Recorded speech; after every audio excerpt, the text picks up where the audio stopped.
La blockchain consomme énormément d'électricité, les NFT polluent. Utiliser des ressources pour mettre des chiens sur la blockchain est une aberration. Vous l'aurez compris, dans cette vidéo, on va parler Web3 et écologie, des sujets qui sont souvent opposés, et j'aimerais aujourd'hui les réunir, parce que fondamentalement, le Web3, c'est comme Internet, c'est comme les réseaux sociaux, c'est un outil, et que cet outil peut être mis au service de la cause écologique. Pour voir ça, on va commencer par les ordres de grandeur, et savoir combien est-ce qu'un NFT émet, combien la blockchain consomme d'électricité. Ensuite, on va voir les fondamentaux, donc à quoi ça sert la blockchain, les NFT, la finance décentralisée, quelles sont les promesses en fait qui utilisent les ressources qu'on aura vues dans la partie ordre de grandeur. Ensuite, on va rapidement revenir sur les critiques qui ont souvent lieu auprès des projets Web3. Et enfin, on va prendre des exemples concrets d'applications Web3 au service de la cause écologique. Donc c'est parti, on commence tout de suite. Donc on va regarder la consommation de la blockchain la plus utilisée dans les applications Web3, donc Ethereum. Et sur le site d'Ethereum, on voit ce graphique. Donc sur ce graphique, ce qui est intéressant de voir, ce sont les ordres de grandeur. La blockchain Ethereum consomme 0,0026 TWh par an. Ça équivaut à peu près à la consommation électrique de 200 foyers américains moyens. Pour comparaison, YouTube consomme 244 TWh par an. C'est l'équivalent de 20 millions de foyers américains. Donc en fait, YouTube consomme 100 000 fois plus qu'Ethereum. Alors là, on se dit, bah oui, mais YouTube, c'est beaucoup plus utilisé qu'Ethereum, c'est beaucoup plus utilisé. Il y a à peu près 2 milliards d'utilisateurs de YouTube sur 50 millions pour Ethereum. Donc il y a effectivement à peu près 40 fois moins d'utilisateurs, mais la différence d'impact est de 1 à 100 000. Donc en proportion de l'usage, YouTube est évidemment bien plus énergivore que la blockchain Ethereum. Donc ça, c'est pour avoir un premier ordre de grandeur sur la consommation électrique. Maintenant, pour le cas d'usage du Web3 et notamment des NFT, quel est l'impact carbone d'un NFT quand je vais créer un NFT, échanger un NFT, combien de CO2 je vais émettre? Ça, c'est aussi une donnée intéressante qu'il faut avoir en tête. Maintenant, pour avoir un ordre de grandeur en tête, on peut utiliser les informations d'une autre blockchain qui est Tezos. Sur le site de Tezos, on voit qu'une transaction émet 2,5 grammes de CO2. Alors Tezos est moins énergivore que Ethereum, environ 3 fois moins. Donc si on fait un petit produit en croix rapide, on estime à peu près une transaction sur Ethereum à environ 7,5 grammes de CO2. Et donc ok, une transaction c'est à peu près 7,5 grammes de CO2. Et combien de transactions sont faites par NFT? Il y a la création du NFT, ça va être une transaction. La vente initiale, ça va en être une deuxième. Et après, les ventes successives vont représenter à chaque fois une transaction. Savoir qu'un NFT, il n'est pas échangé tous les 4 matins non plus. En général, il va peut-être être échangé 2 fois par an. Donc imaginons que chaque année, un NFT soit échangé 3 fois. On sera à peu près à 20 grammes de CO2 par an par NFT. À savoir que donc 20 grammes de CO2, pour info, un email, c'est en moyenne 4 grammes de CO2. Donc mon NFT sur un an va avoir à peu près le même impact carbone que 5 emails envoyés sur l'année. Ce qui est évidemment très peu. Un actif moyen envoie environ 23 emails par jour. Pour comparer avec le streaming, une heure de streaming, c'est à peu près 60 grammes de CO2. Et donc quand je regarde Netflix ou YouTube pendant une heure, c'est à peu près l'équivalent d'utiliser 3 NFT pendant un an. Donc si on regarde les émissions de CO2 au total de la blockchain Ethereum, qu'est-ce qu'on fait? On prend donc les émissions par transaction, donc 7,5 grammes. Il y a 15 transactions par seconde sur la blockchain Ethereum. Donc on multiplie par 60 pour avoir en minutes, encore par 60 pour avoir en heures, par 24 pour avoir en jour et par 365 pour avoir ça par année. Ensuite, on divise par 1000 deux fois pour passer de grammes à tonnes. Et on obtient donc 3547,8 tonnes de CO2. Une personne moyenne émet 11 tonnes de CO2 par an. Donc en fait, la blockchain Ethereum émet l'équivalent de 322 personnes chaque année pour fonctionner. Donc pour info, la blockchain Ethereum représente à peu près 80% de l'activité de toutes les blockchains utilisées généralement dans le Web3 pour des applications de finance décentralisée ou de NFT. Je vous mets les sources en description des chiffres que j'ai utilisés pour que vous puissiez vérifier. Et maintenant, on va regarder un petit peu les fondamentaux du Web3, à quoi ça sert tout ça, parce qu'on vient de voir que ça pollue à peu près autant que 300 personnes. Maintenant, si ça sert à rien, c'est toujours 300 personnes de trop qui polluent. Donc on va voir justement à quoi ça sert, quelle est la promesse finalement du Web3 et quelles sont les solutions qui sont déjà utilisées. La première chose à avoir en tête, c'est la philosophie globale du Web3. Et globalement, la philosophie du Web3, c'est d'essayer de lutter contre les positions hégémoniques de certains acteurs, qui soient bancaires, institutionnels ou même digitaux, comme les GAFAM, et de viser à un monde plus décentralisé dans lequel chaque être humain reprend le pouvoir sur ses données, sur ses actifs. De cette vision très théorique, il y a aujourd'hui 2 cas d'usage très concrets qui sont déjà utilisés par des millions de personnes. Le premier, c'est la finance décentralisée. Et donc pour ça, notamment le Bitcoin est très connu. La finance décentralisée, la promesse c'est quoi? C'est de permettre en fait à n'importe qui d'être pleinement propriétaire de son argent, de le prêter, d'en emprunter ailleurs, sans passer par des organismes centralisés comme des banques. Alors je sais que chez nous en France, ça peut paraître un peu inutile de ça parce qu'on n'a pas particulièrement de problème avec les banques, mais on le voit dans plein de pays comme le Liban, comme maintenant au Nigeria, où on est limité dans nos retraits. On est limité dans ce qu'on peut faire avec notre argent et à ce moment-là, d'avoir une finance décentralisée qui repose sur du code informatique et non plus sur des décisions arbitraires de banques ou d'État, ça peut tout changer et ça change déjà la vie de plein de gens dans le monde. Et le second cas d'usage, c'est les NFT.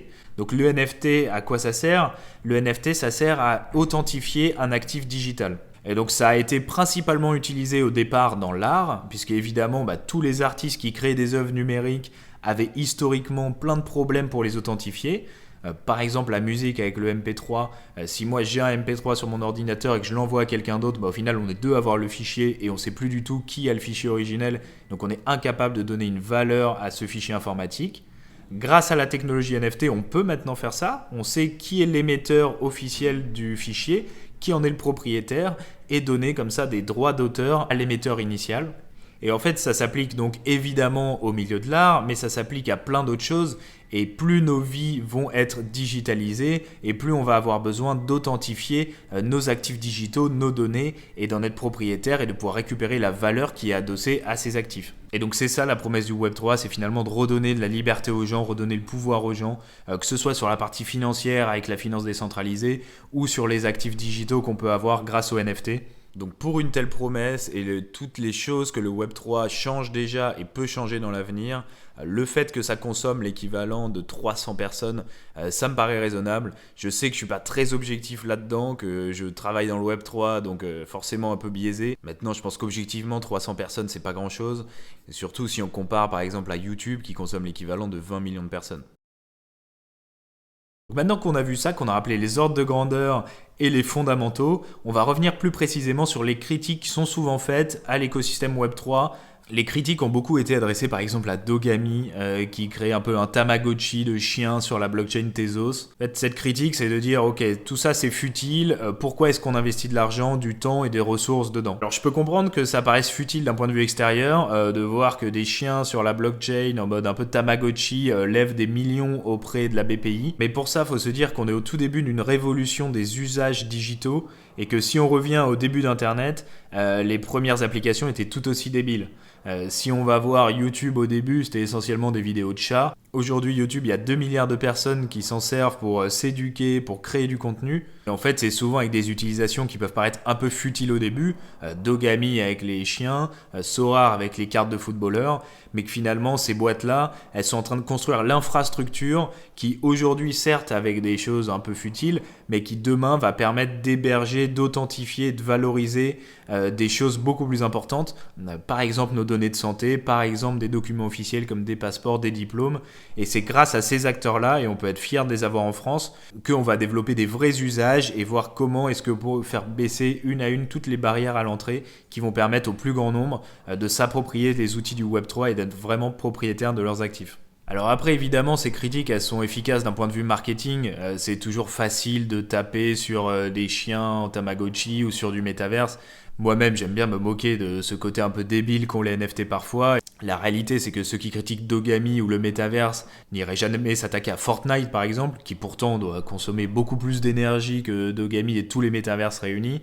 Parce que s'attaquer à Fortnite, ça serait prendre le risque de se faire lyncher, alors que Dogami, le métaverse, finalement, c'est sympa d'en rire, ça va déranger personne. Bon, ça, à la limite, c'est pas très grave, mais pour moi, il y a 2 choses qui sont un peu plus dérangeantes dans ces critiques. Le premier, c'est que bien souvent, ceux qui émettent ce genre de critiques ont les mauvais ordres de grandeur en tête. Et on l'a vu par exemple sur la consommation de la blockchain ou les émissions de carbone des NFT, globalement l'impact est très faible. Mais à la limite, ce qui me dérange un peu plus, c'est que ces critiques, elles vont discréditer des entreprises et des entrepreneurs qui se bougent pour changer les choses et faire en sorte que la France soit en pointe dans cette nouvelle version du digital. Je suis personnellement convaincu que le Web3 peut aider ceux qui luttent au quotidien contre le réchauffement climatique à avoir plus d'impact dans leurs actions. Et le premier exemple possible, c'est tout simplement de créer une collection de NFT et d'utiliser finalement l'aspect spéculatif des NFT à son avantage pour soutenir sa cause. Typiquement, si on a une association par exemple qui œuvre pour restaurer un endroit précis, un écosystème précis, d'émettre une collection de NFT, de la vendre, ça va permettre de récolter des fonds tout simplement pour développer son activité. Donc c'est ce qu'on fait justement en ce moment avec Bulldog. On travaille avec l'association tenaka.org qui restaure des coraux et on crée avec eux une collection de NFT qu'on va mettre en vente très bientôt qui va permettre de récolter donc des fonds pour servir l'association. Je vous mets le lien en dessous vers leur compte Twitter. Si la cause écologique vous tient à cœur, allez les suivre et si vous le souhaitez, achetez leur NFT, l'argent ira directement à eux, nous on prend évidemment aucune commission là-dessus. Le deuxième exemple pour lequel le Web3 peut servir à la cause climatique, écologique, c'est sur les modèles d'organisation. Dans le Web3 par exemple, on parle très souvent de DAO, donc d'organisation décentralisée autonome. Et donc le fonctionnement du DAO, c'est tout simple, c'est très horizontal et c'est que chaque personne a des parts de la DAO et vote pour l'avenir du projet. Ce type de fonctionnement va aider à déjà horizontaliser la prise de décision, à la sécuriser et à la pérenniser dans le temps en évitant les dérives que parfois on peut avoir quand il y a une personne qui est en charge de gérer un projet. L'autre chose dont je voulais parler rapidement, mais on pourrait faire plein de vidéos sur le sujet, c'est le Bitcoin. Le Bitcoin qui est décrié pour sa consommation énergétique, c'est vrai qu'elle est beaucoup plus élevée que celle qu'Ethereum. Pour info, le Bitcoin, ça pourrait être l'équivalent de Netflix en termes de consommation d'énergie. Mais en fait, Bitcoin, pourquoi est-ce que ça peut servir la cause écologique ? Tout simplement parce que Bitcoin, pour faire simple, transforme de l'électricité en argent. C'est-à-dire, moi, je fais tourner des machines qui calculent, ça me récupère du Bitcoin que je peux convertir en argent. Sur les installations renouvelables, donc solaire et éolien, il y a un énorme problème qui est le stockage. C'est-à-dire qu'en général, ça produit beaucoup à un moment, plus rien à un autre moment. Et il est très difficile de stocker l'énergie qui est produite en trop pendant les moments de pic. Et donc Bitcoin offre une alternative à ça, c'est-à-dire qu'on ne va pas stocker directement l'énergie, mais on va utiliser cette énergie pour générer de la valeur, et ce qui va permettre de rentabiliser en fait l'infrastructure globale, et donc de développer de plus en plus d'installations solaires et éoliennes. Pour montrer comment Web3 et écologie peuvent se marier, il y a deux exemples que j'aime bien. Le premier, c'est Johnny Lemercier, qui est un artiste et un activiste environnemental, qui utilise en fait les NFT comme média, comme moyen de véhiculer son art et son message. Et le second, c'est le projet 2 Degrees NFT, un projet qui a été fait aussi par un collectif d'artistes. Et en fait, c'est un NFT qui va s'autodétruire si la température qui est mesurée par la NASA, donc qui est censée être la température officielle à la surface du globe, si cette température augmente de 2 degrés, le NFT s'autodétruira automatiquement.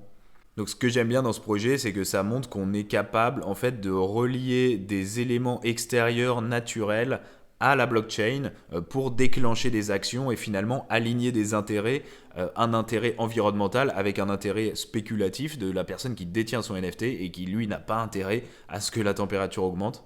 Et que là, dans le cas de ce projet, c'est une seule personne qui détient le NFT et qui est intéressée. Mais si on imagine un projet pareil avec beaucoup plus de NFT, beaucoup plus de personnes impliquées, ça peut réellement donner un intérêt à beaucoup de gens de s'intéresser à la cause climatique.